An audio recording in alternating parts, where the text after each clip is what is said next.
Hi, Do That Well listeners. This is Karen. We are pulling another episode from our archives, and this one in particular actually is one of the top five that had the most impact on me personally. As we were studying it and researching it, I learned so much. And what a relief. Did you know that every single person on this planet gossips? We all do it. So have a listen, find out what it's all about, why we do it, to just be a little more mindful, a little more self aware, to try to avoid gossiping. Enjoy the episode. You're listening to Do That Well with your hosts, Brenda Brown and Karen Thrall, a podcast about real experiences and how to turn them into life lessons. Unscripted, honest, funny, genuine, and passionate. A series of conversations where we explore every aspect of human interaction and provoke each other to do life well.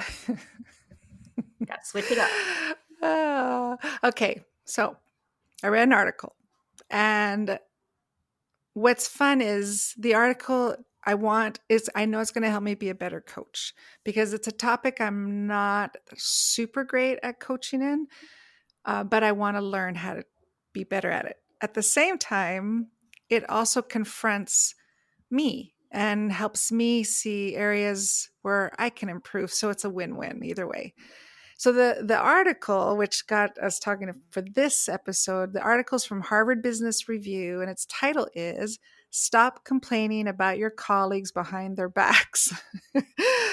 And it is, and as you read their article, and I really enjoyed it actually, gossip, and that's what we're just going to go straight to gossip. Gossip is, we're all guilty. We are all guilty of gossip. And this article breaks it down a bit more and helps us understand why we can say we're all guilty and what can we do about it.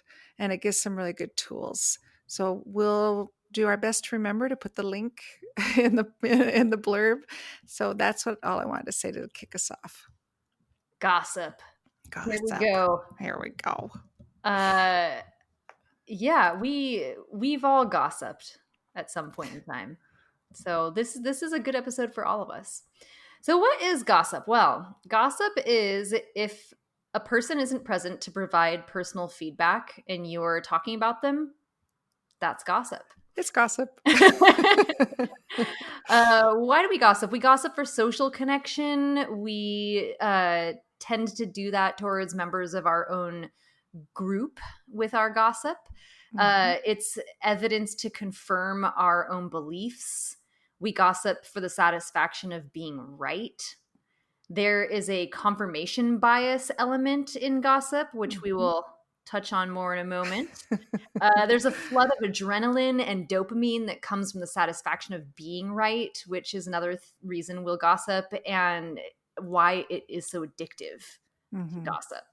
It is. It's strange, isn't it, that gossip is addicting? It's a drug. I know. It's weird. Which makes sense why we can all struggle with it. Oh, Exactly. there we go. The other thing I thought was interesting is it says, you're gossiping if you make an inquiry to somebody else. It's either a negative inquiry or a challenging experience, and you're talking. You make the inquiry to somebody else about a third party. So you're gossiping as soon as you go to somebody else to talk to them about a third party who's not in the room. You've just entered gossip. Mm-hmm. Or if another individual comes to you as for an inquiry and the third person, the person you're talking about, is not in the conversation to give their own feedback, to give perspective, to give a point of view, then we have entered gossip. And I think what happens is we confuse gossip with venting and confiding in somebody and blowing off steam. And so we found these other languages that can make us go, well, that's not really gossip. I mean, you're my really close friend and I trust you and I'm confiding in you. But it is gossip. If the third person's not there, the person you're talking about is not there, you've entered gossip. It's that easy. Simple. It is. And so, just to complicate things more right off the bat here, I do have a question for us, Karen, because I agree. I think it is that simple. However, does venting exist then? does venting or getting things off your chest, is that something that actually exists? Is that a real thing? Is there an element that puts us into that bucket instead of it just being gossip? Or is it purely just that that's a fancy word that we like to put on gossip to make ourselves feel better I, about it? I okay, I think it is to make ourselves feel better. I think it's a form of making ourselves feel better in the moment. Um, I do have like I think because we're all going to gossip. Okay, we are going to gossip. I think there's things we can do to minimize gossip as much as possible. And I think one of them is only have one or two people that you would discuss it with and keep it in a tight circle. And that those two people are people that are going to really speak into you. They're going to be there to support you. You know, they're going to be there to help you solve it and things like that. But I think it's when we start adding more people to the list. See, I'm justifying now. That's not good because gossip technically, gossip is when two people are talking about another person who's not there to give an Right. opinion, give feedback. So That's why I wanted to ask that uh, hard-hitting question, I think it's because just gossip, Brenda. I think that's I don't think that's a truth that any of us want to hear, but I think it is the I real think, truth. I think, I think so too. And what do we think of this? What about if I come to you because I want to vent? Hmm. What if I focus on how I feel Yes. and I don't necessarily name another person? What if I say I had an interaction with someone I know and this happened and now I'm really feeling this way and I want to talk to you about how it affected me? Am I gossiping? Mm. And you're not even mentioning the person's name. Not if I mention their name. If I just say I Yeah. have a friend or I had this interaction and it really left me feeling this way. I think that's safe. I think we're getting closer to non-gossip. Okay, okay. Yeah. I So we're do. going to dive further into all of this, Yeah. but just to give the audience Yeah. a taste of where we're headed, we're drawing some hard lines here and we're Yeah. saying that you're gossiping. Hi. Welcome to our club. Okay, well, let's do a few more of the pain, like the downfall of gossiping, but then let's spend the rest of the time really talking about how do we make the best of this messy thing called Yeah. gossip. Okay, the other thing I found out and is that in our brain, a physical pain or emotional pain gets processed in the same area of the brain. So if you get hurt, I thought, well, this is wild. But if you get hurt by knowing someone's gossiping about you, it is similar in your brain as someone punching you in the gut. Wow. Yeah. So I think, wow. But think about the impact it has when you know you've been the subject of gossip, doesn't it? It does mess you up. It does affect Mhm. your stomach. Most of us. So I thought, well, wow, talk about an interesting analogy. So we, yeah, why? I really like that visual as well because I think that Yes, that is a really nice way that we can try to avoid gossip. If you think about it as yes, wow, you're not just right. gossiping about this person. Every time you go to gossip about someone, you're actually punching them in the stomach. Go, Brenda, drive it home. You know, Like, you need to stop being around the bush, Brenda. You need to just say what you think. like you're not only are you saying mean things about them, like you are physically harming them. Stop gossiping. Okay. For those of you who are on video watching this, that was very dramatic. That was very good. You got all like, mm-hmm. I'm serious about the No, this is good. We're going to provoke each other to not gossip. to do life well. Uh, Yes. so yes, let's talk a little bit more about the pain points though of Okay. gossip. Gossip, I mean, it hurts people's feelings. It's hurtful. Like you said, Mhm. there's a physical element to it for those of us that tend to really feel our emotions in a physical way. But beyond Mhm. that, it hurts people's feelings. It can erode trust with people. If I'm always coming to you, Karen, and I'm always gossiping, you're probably thinking, well, if Brenda's gossiping about all these people, what do you say about me when I'm not It's true. around? Yeah. Yes, that erodes trust. It erodes it trust does. between the people that you're gossiping about, but it also just erodes trust with the people that you're gossiping to. Like now they're Mhm. going to have an air of suspicion about the things that you say, Mhm. right? Mhm. 'Cause it is the thing with gossip too, that social aspect is, sometimes it bonds people together because they both hold the same view and experience about negative view and experience about another person. Hmm. I don't know if that friendship can last that. If you are good friends with somebody because you both hold the same view and experience, a negative view and experience about somebody else, and your friendship is formed out of that, I don't know if those friendships have a long lasting sustainability to them because they're not based in something good. They're based in somebody else's bad. Right. So that's the other thing. It does erode friendships, even the two people who are sharing the same opinion. Right. For Yeah. me, the ones that got me is and you know it, but reading the article makes you go, oh man, it affects reputation and people's credibility. And Hmm. in the workplace, you think, like it really does negatively impact the other person's reputation and credibility. Some people have actually quit jobs because of gossip, Hmm. because there was no point of like they couldn't restore. They were so excluded and so removed or so looked down at it, they couldn't recover, and so they had to eventually move to a different company. Right. So you also make me think about when we recently had our conversation about confrontation and how Ooh. when we avoid confrontation, that's actually a less mature thing to do, right? So going into confrontation is the more mature thing to do. And when I think about that in terms of gossip, like gossip is this immature act. And so from that, you're going to have other, you know, it's just like a less mature thing to do. Being able to confront that person directly or being able to Mhm. talk to them is Mhm. going to yield a better result. And when you talked a moment ago about damaging reputations, I think that's so strong. And it makes me think about children, even, and how Yes. when you're younger, gossip is so much more rampant because, again, it is this immature act.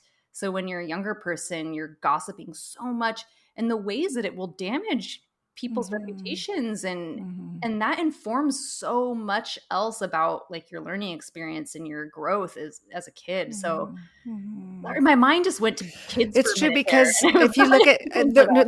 that's such a good point because I did actually read an article that I didn't put as a resource, and the writer went through the stages of gossip from a child in primary school to middle school to junior high to high school to adults to mothers to fathers to parents to like it went through like what does gossip look like, and it also talked about the subtleties of gossip, and there was another article that talked about the cleverness of gossip, like you can actually gossip and get away with it if you just know how to do it really really well. And so I thought like you're right, like there can be trauma associated with gossip for children, and it could affect their developmental stages. So it is true. It's not the best. It's No, not a good idea. It's not a good idea. no. So that's Not a one good of the idea. extreme ways in which gossip is bad. But my mind just went there for a moment because I do think if you're sitting here as an adult thinking, well, I never gossip or it's not Yeah. that bad. Like, well, no, Yeah. it is that bad. Like, Yeah. to real quick tangent sharing story, I actually personally, when I was in seventh grade, Hmm. no, it wasn't in seventh grade, it was a little older, high school sometime. I actually left school for an entire half a year because there were these rumors that were happening that like had no truth to them whatsoever, but I totally lost my credibility like as a kid, and I was bullied so intensely that I It's actually left terrible. school for half a year.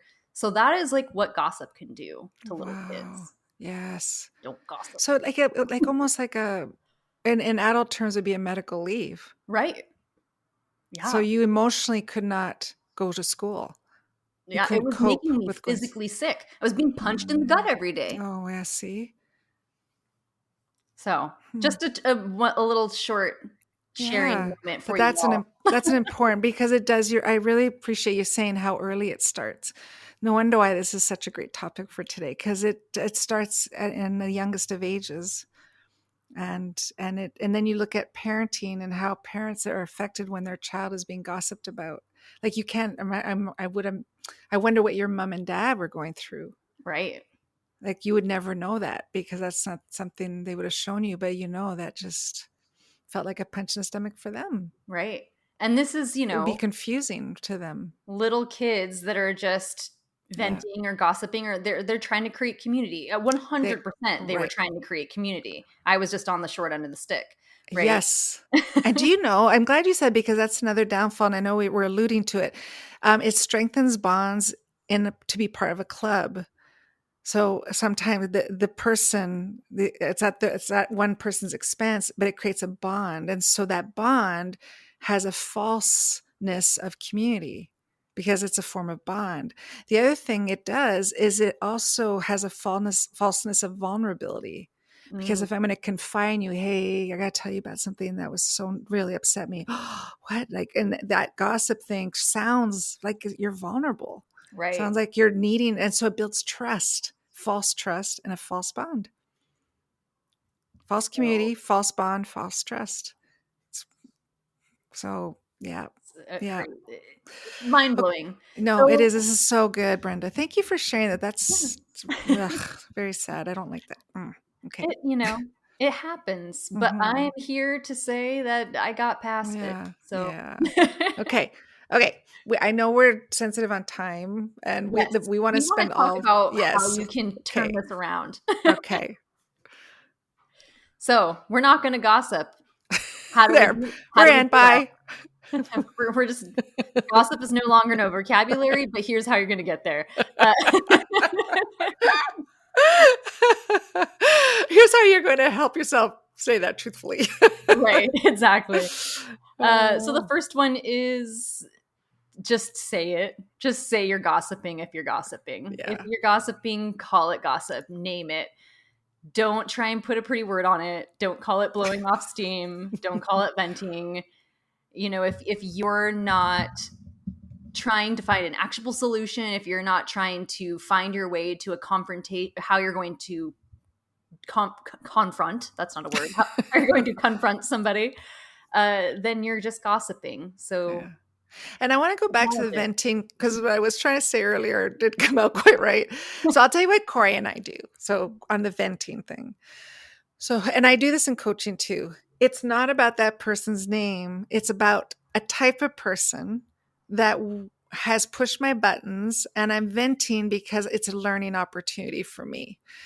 So when I vent, I'm trying to figure out what I'm supposed to learn and grow from it. So it doesn't become about an attack on them. So it's really not about them. It's about a type of person that pushes my buttons. And I've Mm, got to learn how to build harmony and how to build rapport and how to build connection. So when Corey and I talk, we always try to figure out what we're supposed to learn from it. So as soon as we're done venting, it's like, okay, so what are we supposed to learn? Like, what's our takeaway? How do we build a bridge? How do we, so that's what I meant about the venting. That's the only time I could see, unless you disagree. So please push holes in this. I think that's a good time to vent is when you're actually going to have an actionable item. You're going to say, mhm. okay, from this now, how do I have a better relationship with the person? Well, I like that because that's similar to what I was tossing out earlier, this idea of what if you do it in a way where you're really focusing on yourself. Yeah. Yeah. So, and again, you could go as so far as to not even name the name, or not Yeah. I even, like that you know, or because you it could really isn't about the name or you can make it more of anymore. a hypothetical. Say someone did this. You in your mind, you know that thing actually happened. But if you're Yeah. talking to someone else about it, you could say, "What if this happened? I feel this way about it. Like, what do you think? Or what's my Mhm. takeaway? What am I doing wrong in this situation? Or not wrong necessarily, but what could I change to yield Mhm. a different result?" Why is this upsetting me so much? Why am I allowing this to get under my skin? Right. Like all that self growth from it. Yeah. Right. So really focusing on the emotional aspects, or the aspects that have to do with yourself, Hmm. versus just talking about the ways in which the other person bothered you. Hmm. Hmm. Another one that I like to do in coaching, and again, I want to also practice. I don't want to just be coaching. I want this to be part of my life too. So, is I find the gold. So find the gold in the individual and throw away everything else. Just focus on the gold nuggets. And if you can only come up with one gold nugget, then focus on the one gold nugget and have compassion or have patience, or it's not my problem. The rest isn't for mine to carry. It's whatever it is, but really try to, what is the one thing that you can appreciate about the person? That's going to help you just redirect your thinking. Mm-hmm. And so I like doing that one. It helps people to kind of get a better, maybe a healthier perspective on the whole thing. Right. Why is that so difficult for us? Because I agree. I think that it's good if we can find the gold, find the nugget, find the thing that was positive, and just, can you just let the rest roll off your back? Or Mm-hmm. say it doesn't need to concern me today, or Mm-hmm. whatever it may be. But that is difficult for us, isn't it? I think we Mm-hmm. have this tendency to really want to dwell on the negative. Mm-hmm.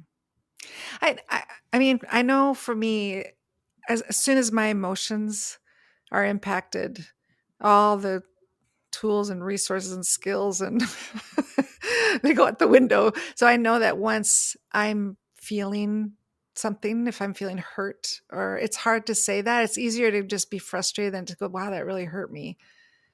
And I think that's a harder statement than to go, what is their problem? That's just a funner statement to say. But I think it's our emotions. Once our emotions are there, it's just harder. It's harder not to gossip. You want people to come around you who agree with you and are on your side, and it makes you feel better about yourself. Mm-hmm.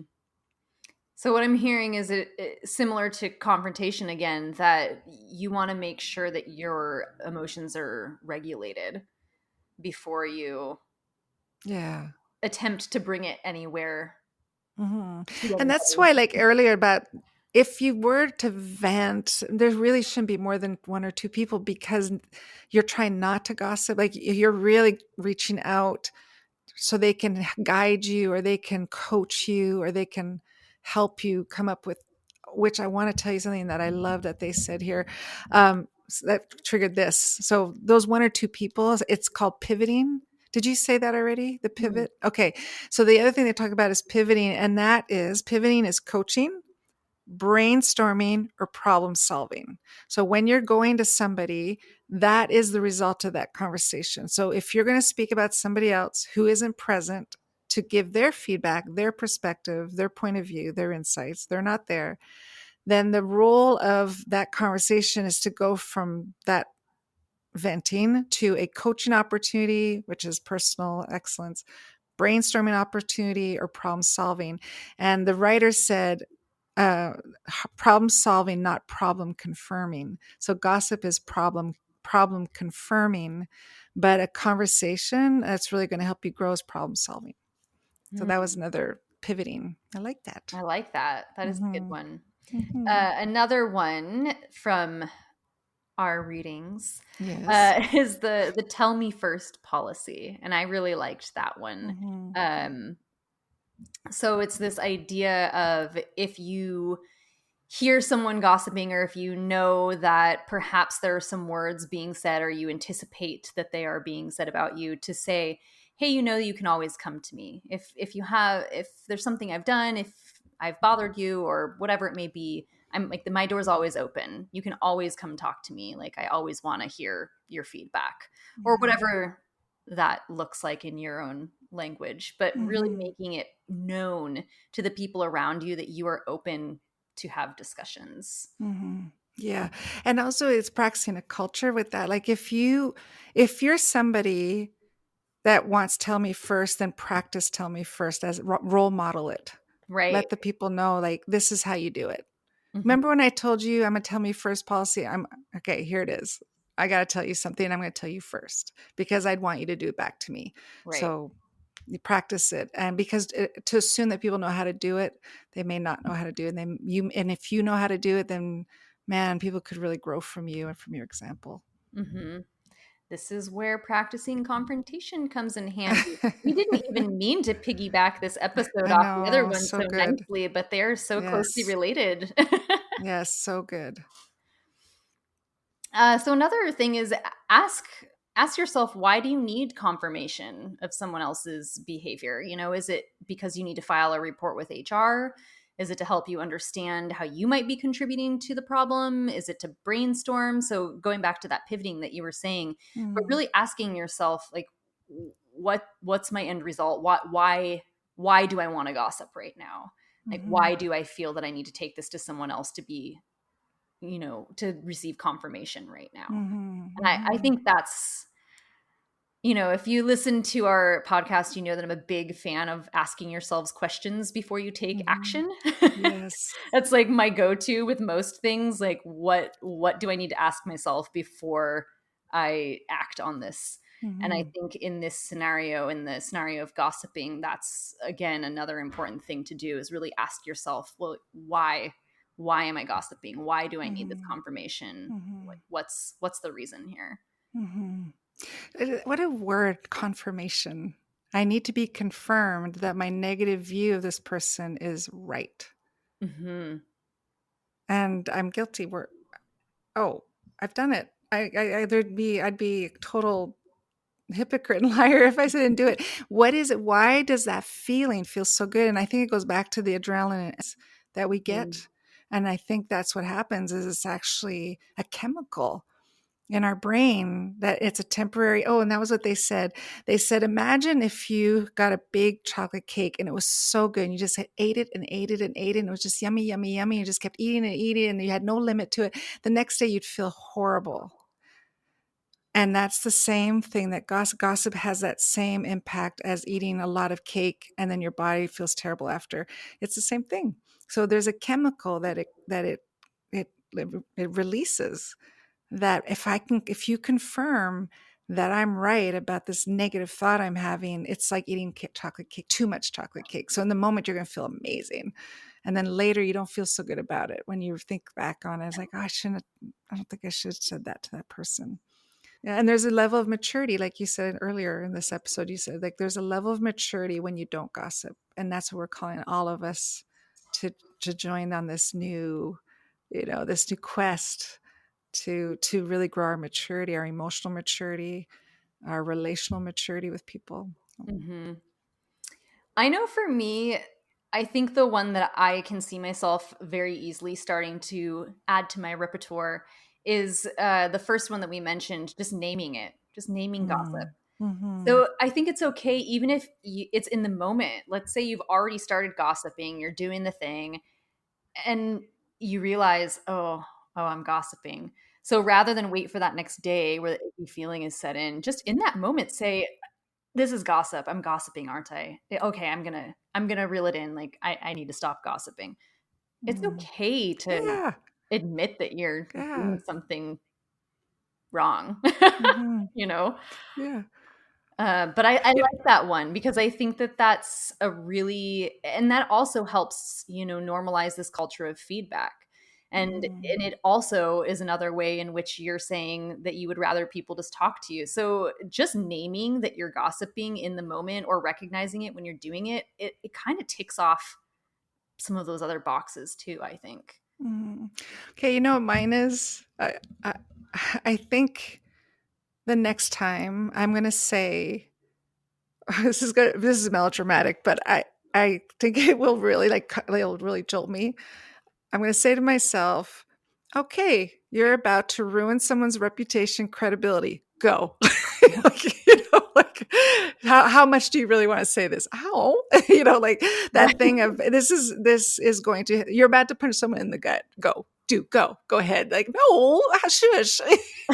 I think if I can see it as that, like the negative, what it really does, Right. I think that's going to be an inspiration for me, a motivation for me to be really careful because it's also participating. See, Hmm. it's not about initiating all the time. Right. So you're still equally responsible if you're participating or listening. And that one is a harder, that I think personally that that's a little bit of a harder one to navigate. Mhm, mhm, Um I think it can be trickier if you're on the receiving end and you recognize it as gossip. So I like what you just said. I think if you can throw out an extreme example, but in a playful way, I think that can be a really nice, like, playful, gentle way to be like, okay, like, I don't know, Karen, is this gossip? Are you gossiping? Are you punching them in the stomach right now? You know, like, I think there can be a way that as the receivee of gossip, that you could gently poke fun or bring some levity in a way that's still letting that person know that they are gossiping.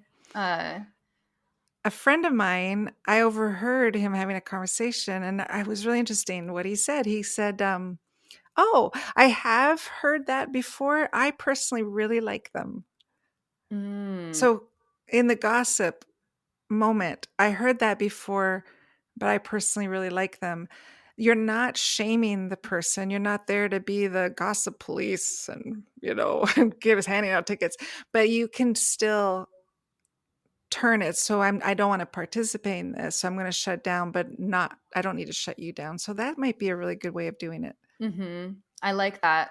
And Mhm. I know one more. I know that we've talked about this in the past in other episodes, but this idea of even asking the person, well, what are you going to do about it? Yeah.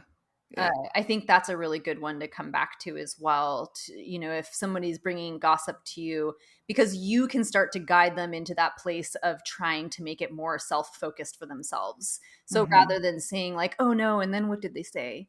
And then what did they do? Tell me more about that. You can say, Mhm. "Oh, well, how did that make you feel? Are you going to talk to them about it? What do you think you might Mhm. say?" And start asking them questions that are going to get them to focus more on their own, like, reflection of themselves, as Mhm. well as starting to get them into this mindset of problem solving and what can I do with this Mhm. now. One. We're going to be mature. We're going to figure out how to do this in a really amazing, mature, life-giving way. That's what we're Exactly. going to do. We're Yeah. going to be mature. We're going to stop punching people in the gut. We're going to stop gossiping. It's going to be It's great. amazing. It's going to be awesome.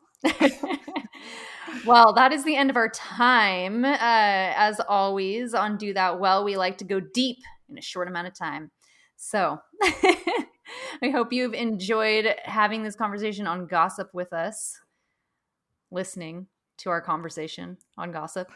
Ooh, something's wrong in that, isn't I'm it? not quite sure what I'm trying to say, but thank you all for listening.